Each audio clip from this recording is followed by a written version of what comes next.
কিরে ফাত, তুই আমার শ্বশুর বাড়ি চাচ্ছি, পুরান জামা কাপড় পরে আমার শ্বশুর বাড়ির লোক দেখলে তোরকে কি বলবে? ভাই, ইজ্জত দেখানোর সময় নেই ভাই। আম্মা স্টক করছে, ডাক্তার কাছে নিয়ে গেছিলাম, ডাক্তার বলছে টাকা না নিয়ে আসলে আম্মারে বাঁচানো যাবে না। ভাই তুমি একটু চলো, না এলে ভাই আমার কিছু টাকা দাও, আম্মারে বাঁচাইতে হবে ভাই।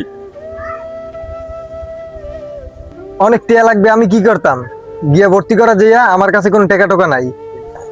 ভাই আমি তোমার দুটো হাত ধরি ভাই, আমার কিছু টাকা ধার দাও ভাই, আমার নাহলে বাঁচানো যাবে না ভাই। দেও। কিসের টাকা পয়সা? কোনো টাকা পয়সা নাই। আমি যেদিন থেকে পরিবার ছাড়ছি ওই দিন থেকে আমার কোনো পরিবার নাই। আমার শ্বশুর বাড়ি যে ওইতে আইছি, ওইতে আমি আর কোনো বাপ মা চিনি না।